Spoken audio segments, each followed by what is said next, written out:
Olá pessoal, prazer imenso ter vocês conosco aqui mais uma vez no canal Pretzel UFC aqui no YouTube.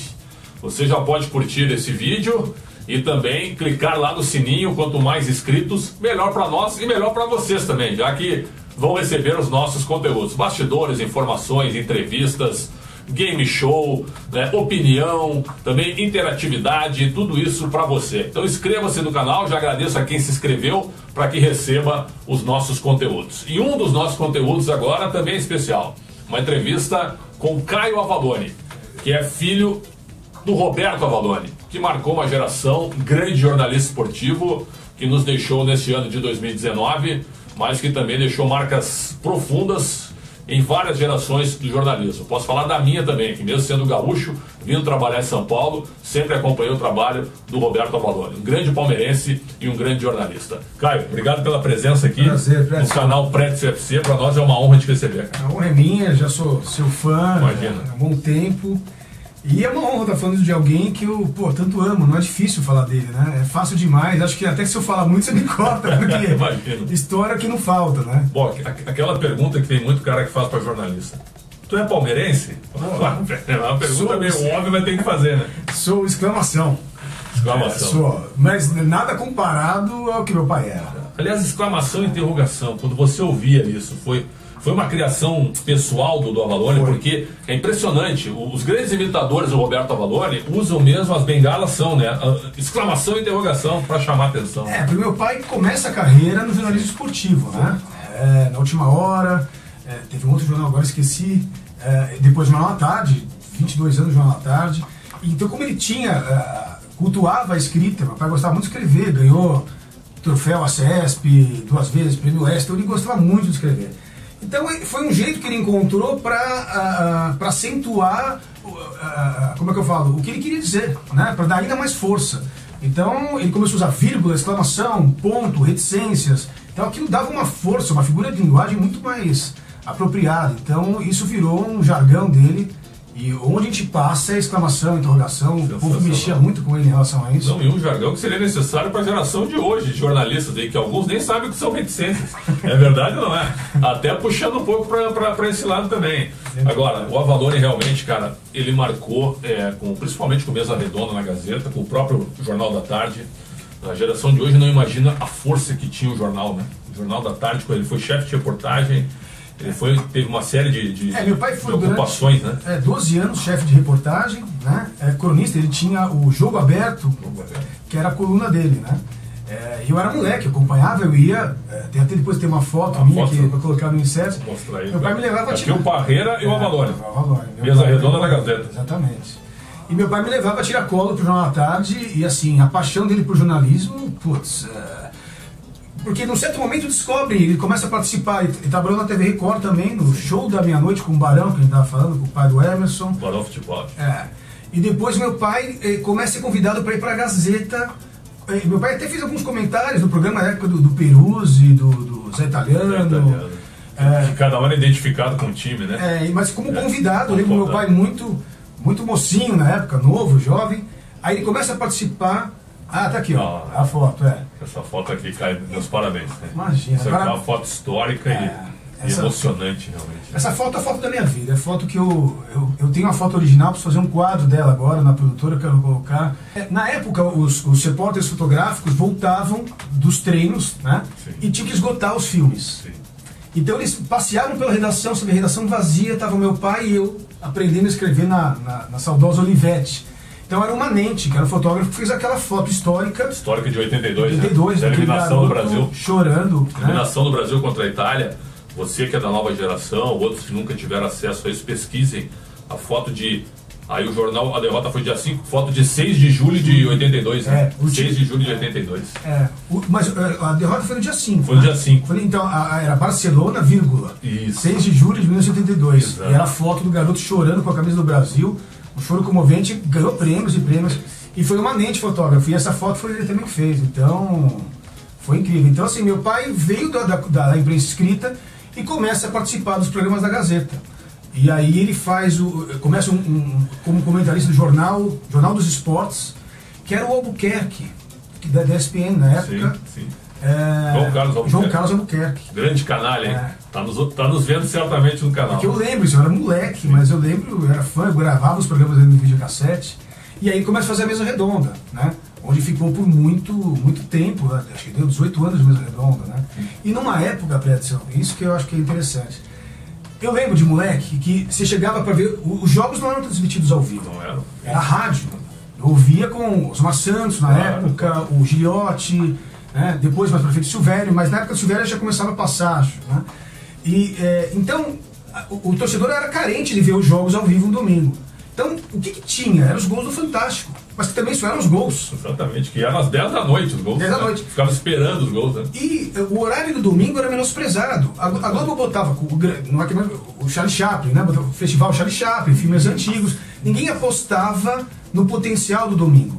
E o meu pai aí ressuscita, na época não sei se era o Constantino Cury, presidente da Gazeta, mas enfim, acho que era o Constantino, que chama meu pai para reviver a mesa redonda. E ele começa a fazer, e aí o programa começa a despontar. E eu lembro dos grandes momentos onde chegava a dar 12 picos de audiência na Gazeta. Espetacular. A TV Gazeta, para quem não conhece, a grande parte conhece, mas é uma TV paulista, né? Paulistana. E aí, pô, eram 12 pontos de audiência e meu pai era fanático pelos pontos. Ele ficava vendo o Ibope, sofria com aquilo. Ele era competitivo. Os ex-jogadores falam até hoje que ficavam torcendo para serem convidados a participar do Mesa Redonda. Porque era um programa que tinha muita audiência, eles gostavam de ir lá, né? Eles gostavam disso, os jogadores gostavam. Hoje os jogadores correm na imprensa. Na época os jogadores gostavam de participar dos programas, né? Não, e eu lembro de momentos históricos lá, de jogadores, Palmeiras campeão 93, enfim, eu vivia com ele dentro daquele estúdio. E o programa tinha uma força a ponto de você falar uma coisa no domingo, dia segunda técnico cair. Não que era vontade do meu pai, mas o impacto da opinião, hoje não é assim mais. Não, hoje não é mais assim. Hoje pulverizou. Não é que é um demérito, é uma realidade. Existem muitos canais, Facebook, claro. YouTube, inúmeros canais na cara. Quem derruba hoje são os torcedores. Sim. Nas redes sociais. Exatamente. Os jornalistas não têm força, mas os torcedores têm tanta força quanto. Sim, né? Exatamente. Mas naquela época, uma porrada bem dada. No programa, né? O programa acontecia. Então, o grau de responsabilidade do jornalista na época, então assim, eu lembro que tinha. Agora, depois surgiu o Cartão Verde na cultura. Cartão Verde, sensacional o programa também. Sim, sem dúvida. E uma outra linha, né, do meu pai era aquele jeito italianado, polêmico, aí com o Fábio Prado, com o Joaquim Fúrio, depois acho que o Trajano, depois eu lembro agora. Do Armando Nogueira, né? Ah, sim. Eu lembro até das mesas redondas também, da Bandeirantes com o Luciano do Vale, Armando Nogueira, nas Copas. O final. Sim, o Toquinho, que eu sou fã de carteirinha. Melino, grande figura. Sim. Né? Então assim, eu até quero fazer, até um dos projetos até que eu escrevi na Ancine, o título chamava O Videotape é Burro, o Videotape é Burro, baseado numa frase do Nelson Rodrigues, que fez a mesa redonda Facite, né, que foi a primeira mesa dos anos, acho que final de 60. Facite era uma marca de máquina de escrever. Isso, né? Então já existia naming right. Naquela época. O merchan meio disfarçado, né? Branded content, famoso hoje. E aí E eu tenho vontade de fazer um verdadeiro documentário sobre a história das mesas redondas, que é fascinante esse gênero. E sempre puxar essa sardinha pro meu pai. Então o nome seria O Videotape é Burro, que é uma frase do... Porque parece que o fanático, né, tricolor, teve um lance e falou: ô Nelson, tá no videotape, deu que foi pênalti, não lembro qual foi a jogada, ele falou: o videotape é burro, ele falou.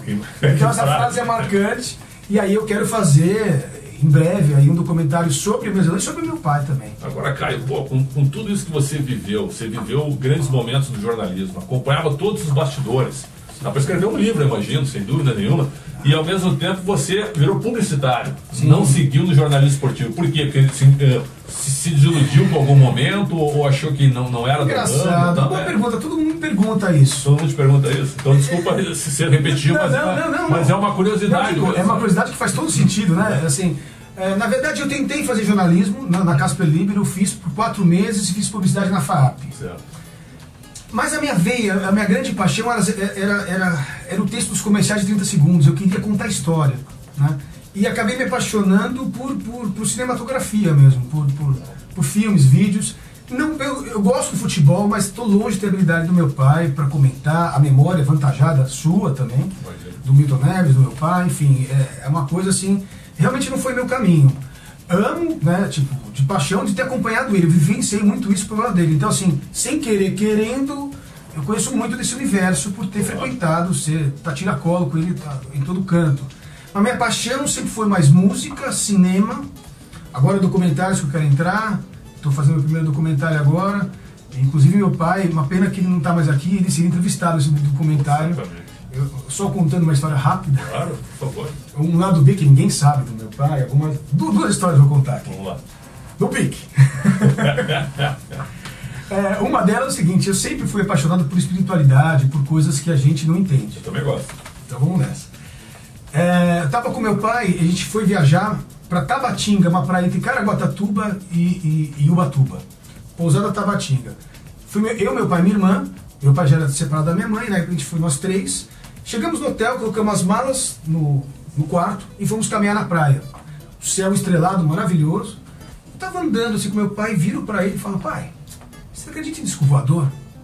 Aí ele falou, filho, só acredito vendo. E a minha irmã do lado falou, não é possível, eu acredito sem ver, não é possível que só tem a gente aqui nesse planetinha. A gente foi até o final da praia, aí a praia acabou, começamos a retornar. Quando eu tô voltando, eu sinto um flash fotográfico de cima para baixo, já na minha cabeça, assim. Imagina alguém tirando uma foto.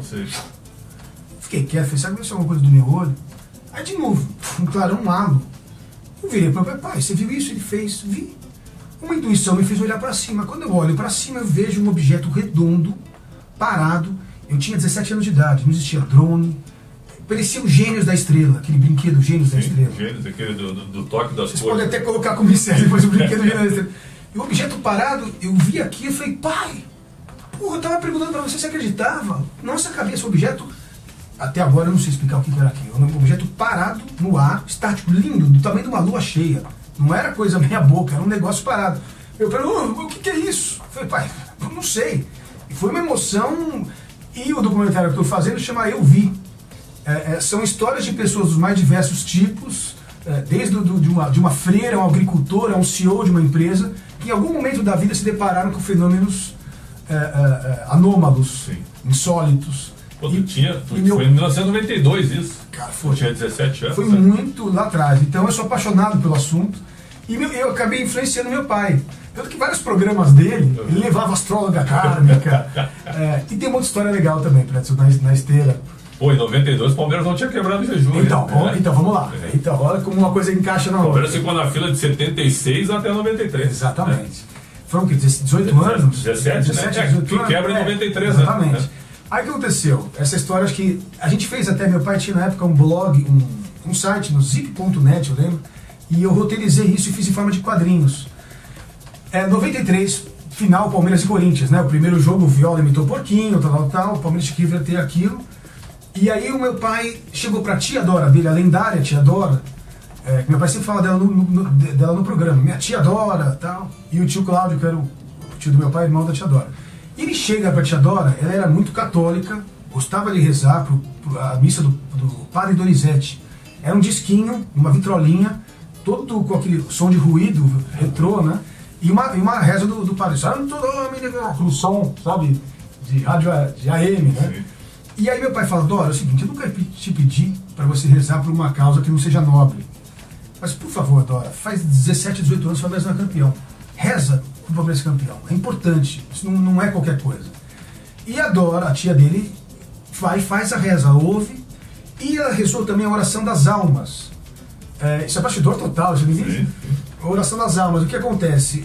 Você reza e depois você tem que preparar um copo com água e dar para a primeira pessoa que aparece. E ela fez o copo com água e de repente toca a casa dela, a campainha da casa dela.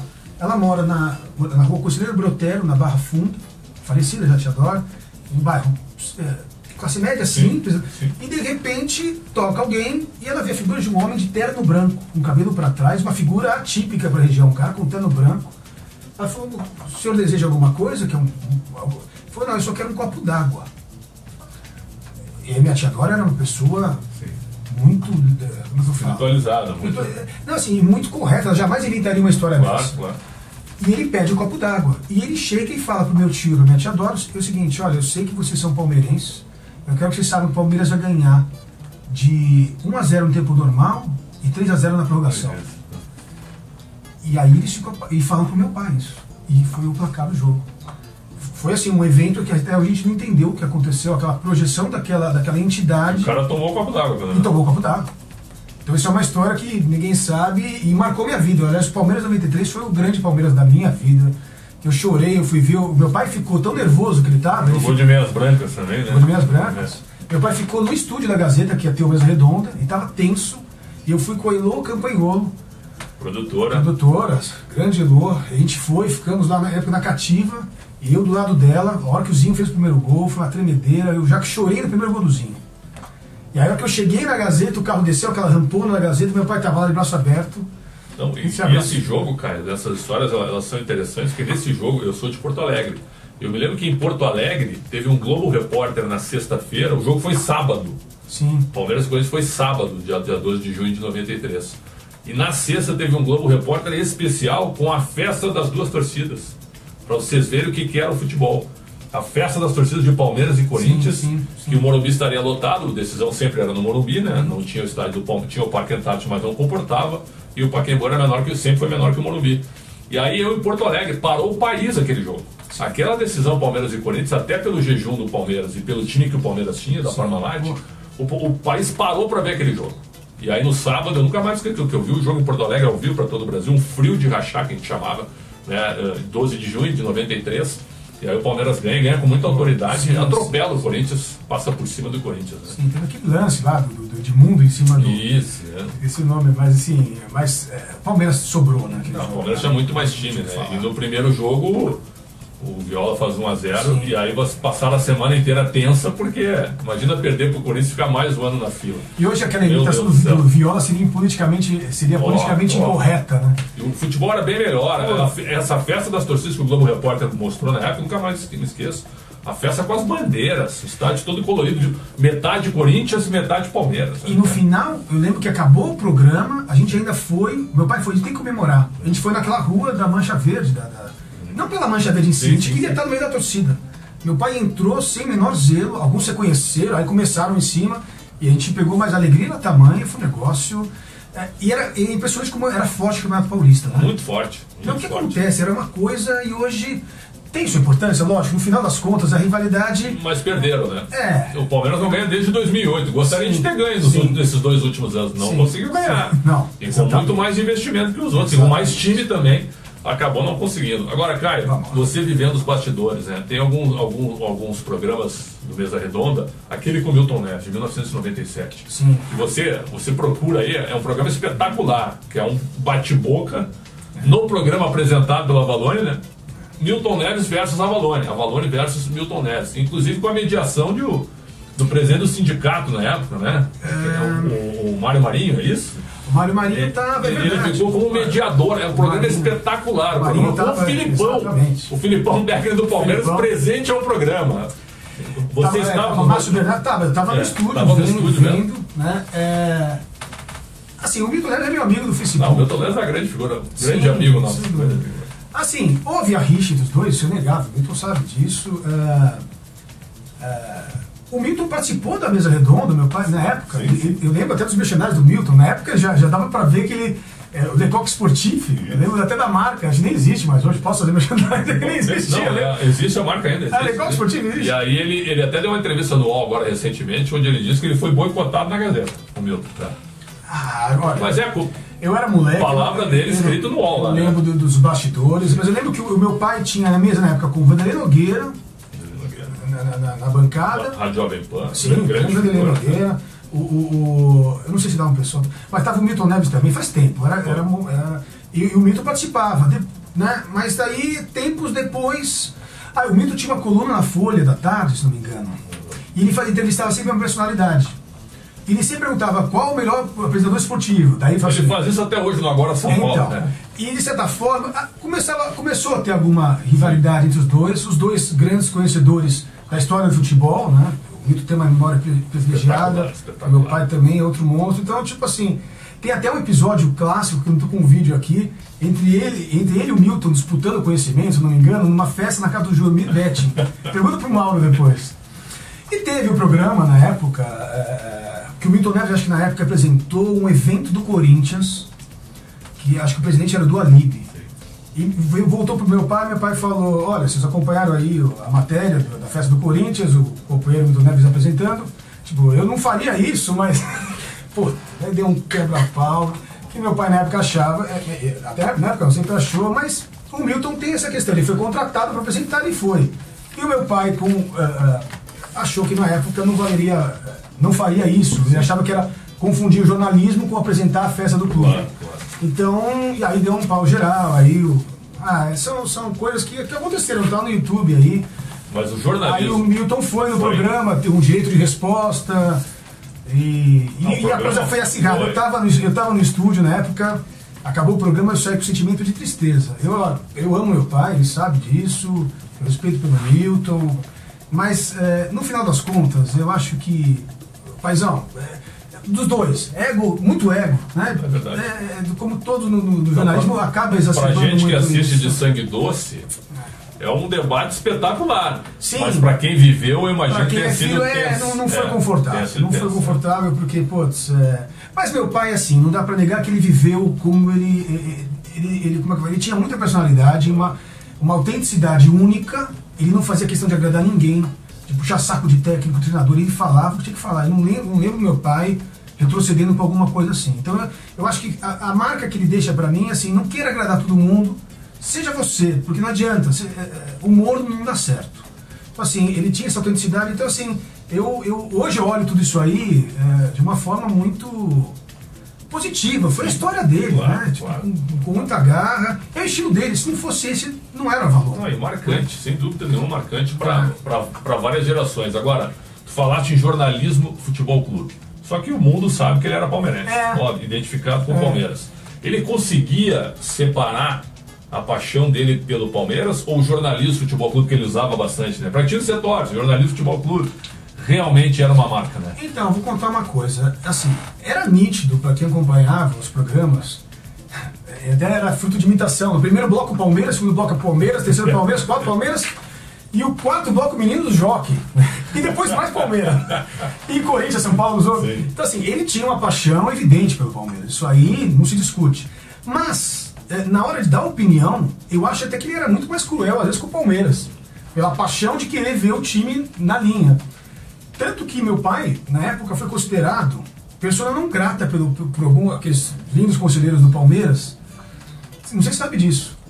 Meu pai... eu ouvi falar, mas por causa das críticas do programa, é isso? Sim, porque meu pai, eu lembro que teve um evento com o Mustafa, e meu pai, ele fez um comentário, não lembro qual era a matéria, ele falou assim, Jesus, acho que Judas beijou o pé ou as mãos de Jesus, Deus me livre de ser beijado pelo Mustafa. Meu pai falou uma coisa assim. O Mustafa ficou louco da vida, meu pai realmente não era fã do Mustafa, e assim, meu pai, eles criticavam o Palmeiras quando tinha que criticar, né? E aí os conselheiros, né? E acho que não há jornalista, o Mauro também, muito forte, mas meu pai representou muito a alma palmeirense, cara. Putz. Então, mas aí consideraram ele persona não grata, etc e tal, na época. Mas teve dois conselheiros que não. Eu lembro que um deles era o Beluso, que foi, não. Luiz Gonzaga Beluso. Que não fez isso. Então, assim, eu não acho que ele tenha sido... Ele não puxava o saco do Palmeiras, não. Agora, ele mostrava o amor dele pelo Palmeiras, mas eu não lembro. Mas não precisava fazer tipo. Não. E falo aqui de coração, até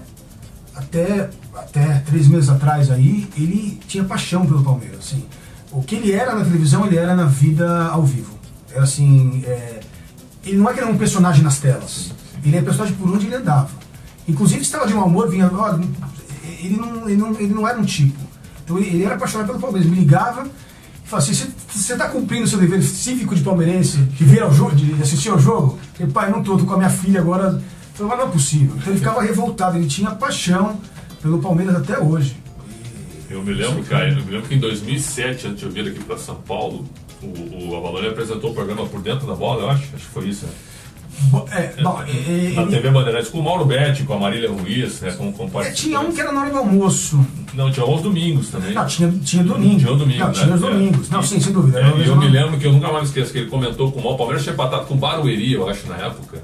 Em 2007, o Campeonato Paulista era turno único e passaram os 4 primeiros para a semifinal. O Palmeiras ficou em 9º, acho. Sim. Era um turno só. E eu me lembro que ele comentando com o Mauro, ele dizia, o Palmeiras não ganha do Barueri, o que está acontecendo, sabe?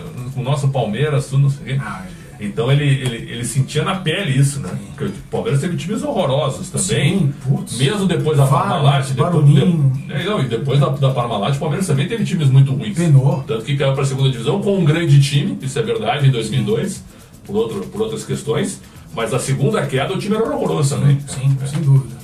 Mas e os jargões que meu pai dava aos jogadores, né? Eu lembro, César Sampaio, o monstro do Parque Antártico. Evair, El Matador. Euler, filho do vento. E marcava mesmo, né? São Marcos, meu pai que deu. Ele que viu, Marcos? Meu pai que deu, São Marcos na época. E vários outros também. Mestre Tele Santana. Luxemburgo, estrategista. Eu lembro de cabeça tudo isso, porque ele tinha esse hábito de apelidar e... O pessoal que trabalhou com ele na Rádio Bandeirantes diz que ele dava apelidos para os colegas, né? Assim, vai falar agora o Caio, o fulano de tal. Sim, assim, vírgula, sempre. A Solerte, repórter. A Regiane Rieder, qual que era a Solerte, repórter? Ele fazia isso com todos. E passou pelo meu pai o Kleber Machado, pela Sábado Esporte, era um programa que o Kleber fazia com meu pai, se não me engano. A Débora Menezes, se não se lembrar. Débora Menezes, TV Globo. TV Globo. O Lúcio, oh meu Deus.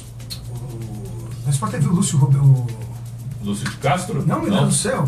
O Luiz Roberto. Luiz Roberto de Múcio. Luiz Roberto de Múcio. Cara, deu branco aqui. Passou pela Gazeta também, muita gente passou por lá.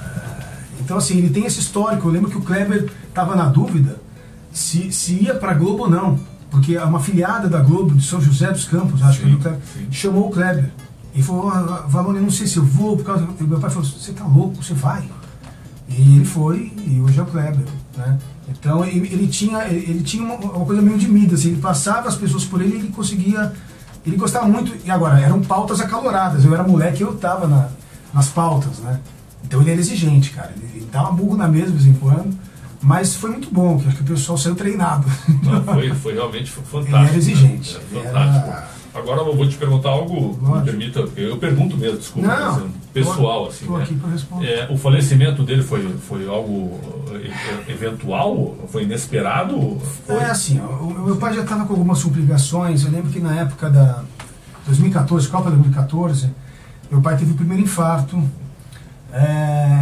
Ele já tinha complicações de diabetes, pressão alta, primeiro infarto, segundo infarto, a carótida dele aqui. Meu pai fumou 40 anos, né? Então o jornalismo tem disso. Não vou culpar o jornalismo, tá? Mas... Meu também. Então era uma ansiedade, era 2 maços de cigarro. Então assim, meu pai fumou muito. E assim, foi inesperado. Ele já não estava com a saúde das melhores, né? As operações que ele teve, etc e tal. E aí aconteceu, né, na casa dele, foi domingo, né, e aí ele não passou bem, né, foi um infarto, né, e nesses dias eu tive uma experiência muito legal com ele, assim, essa questão espiritualista, né, eu estava num curso que eu estava fazendo, até um curso de terapia de regressão em vida passada que eu resolvi fazer, e eu estou no meio do curso e estou assim, com as pessoas, eu olho para cima, nunca vi nada. Eu vejo a figura dele nítida, assim, um negócio muito maluco. Ele mais jovem, me olhando com um olhar altivo, sorrindo pra mim. Eu tive um colapso com o negócio, porque eu nunca tive... A gente ouve falar, as pessoas têm clarividência, evidência. Eu não estava pensando nele na hora, eu tô assim, sentado, e eu vejo ele. Me deu uma força tão linda aquilo. Foi um negócio assim... Se é da minha cabeça, se não é, o que aconteceu, mas... E 2 dias depois tive um sonho maravilhoso com ele também, no qual eu me encontrei e falei, pai, você tá aqui? Como é que você tá aqui? Que maravilhoso, eu peguei, abracei ele, ele estava sorrindo. Sim, são coisas que não dá para explicar. Mas eu, assim, hoje, 2 meses depois, tem dias que uma música que eu ouço, eu estava com vocês aqui, vi um vídeo, caiu lá, mas agora eu estou bem aqui. Mas depende do momento, assim. Mas eu, como eu te falei, a questão daquele disco que a gente viu, eu sempre gostei muito de espiritualidade. E levava meu pai, às vezes, em algumas palestras, ele gostava, conversava com ele sobre isso. Então, eu acho que às vezes é complicado quando o seu pai se vai com uma pendência, algo que você não disse para ele. E no caso do meu pai, eu era muito amigo dele. Então, acho que amigo até demais. Às vezes eu falava as verdades para ele e falava... ele ficava bravo comigo. Você não defende seu pai? Eu falei, pai, defende, é por isso que eu tô falando pra você. Acho que você não foi legal com esse jogador aqui. Então, às vezes eu falava, pô, você precisa pegar mais leve com ele e tal. Essa é a sua opinião, meu. E ele era sensacional, para não falar um palavrão aqui, ele era do baralho. Então, assim, então foi muito bem resolvida essa questão. Podia estar vivendo entre a gente, tinha muita lenha para queimar. Eu até estendo aqui o agradecimento ao André Rizek, que acolheu meu pai, assim. Meu pai, né, tipo, 18 anos de Gazeta, depois de TV, Band, Rádio Capital. Mas ele voltou da Rádio Capital, ele ficou com o blog no UOL, e aí a Sport TV veio e chamou ele para fazer o redação com o Rizek, né? E o Rizek confessou que ele era molequinho, estudante, e ficava no estúdio, tinha uma arquibancada no estúdio da Gazeta, acompanhando meu pai. Então foram praticamente quase 3 anos do meu pai na Sport TV. Então a gratidão que eu tenho ao Rizek, eu não conheço ele pessoalmente. Não, é um grande cara também. Sabe, meu pai ia pro Rio semanalmente lá, então, assim, meu pai queria... Sport TV, redação Sport TV. E meu pai, assim, e ele falava comigo, filho, preciso voltar a trabalhar. Porque depois a Sport TV mudou a configuração, o Rizek foi pra tarde, acabou o contrato do meu pai. A gente pensou em fazer algo pro YouTube, que nem você tá fazendo. Eu acho que eu marquei touca, eu podia ter... Mas agora já foi. Agora já foi, eu também trabalhando muito. Mas eu acho que, pai, você deixou um legado maravilhoso. Eu só tenho orgulho e... não tem o que falar. No dia do falecimento dele, né? Eu lembro das manchetes, tudo. Foi mais do que até que eu... Assim, eu sempre soube do reconhecimento que ele tinha. Mas os companheiros de imprensa, o próprio Galvão Bueno, todo mundo deu minutos e minutos, Mauro Betti, assim... foi lindo ver o reconhecimento. No Brasil é essa coisa, ele se reconhece depois, né? Mas você vai ver o Pelé, né? O dia que for vai ser também uma balbúrdia, óbvio, nas proporções, mas assim, não tem nada, pai, tá tudo certo, ele fez o papel dele e ele só tem orgulho. Pra gente fechar, Caio, você pretende fazer um documentário sobre mesas redondas, é isso? Então, tem um documentário meu... É bem interessante, porque elas ainda persistem. Inclusive eu trabalho em duas. Por favor, eu conto com o apoio de vocês. Então, eu queria fazer assim... eu queria fazer um documentário sobre mesas redondas, né? Que vai passar pela vida do meu pai, evidentemente, não tem como.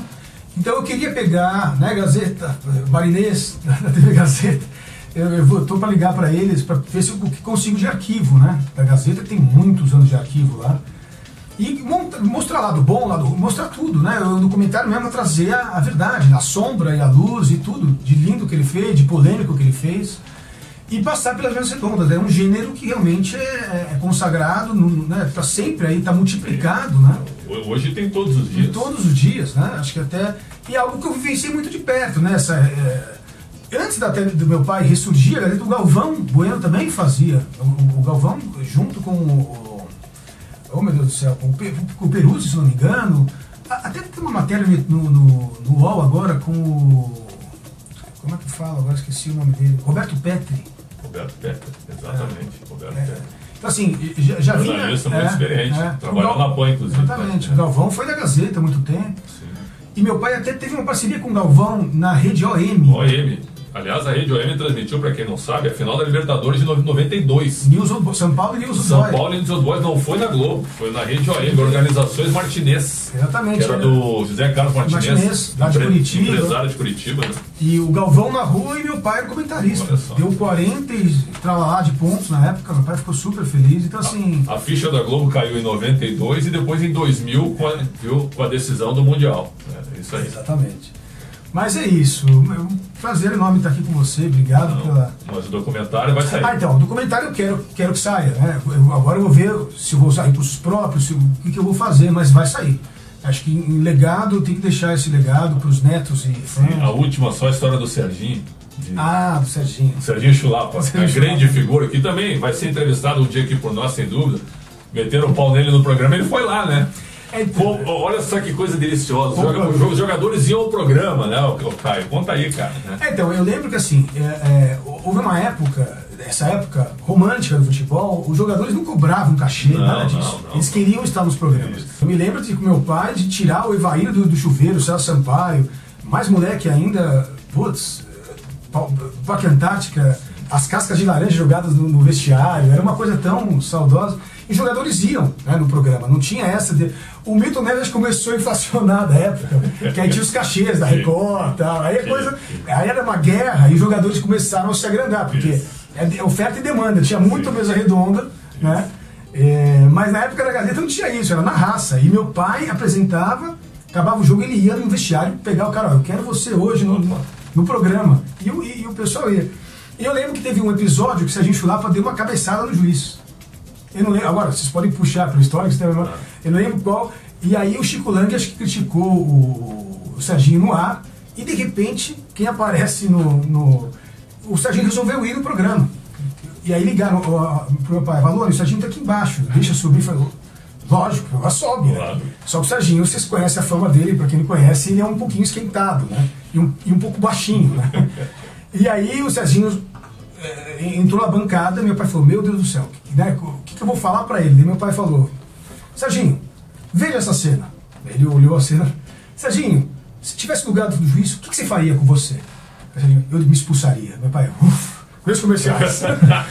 Me salvei dessa. A forma de ele convencer o Serginho, o que você faria no lugar do juiz? Deixou o Serginho embretado, né?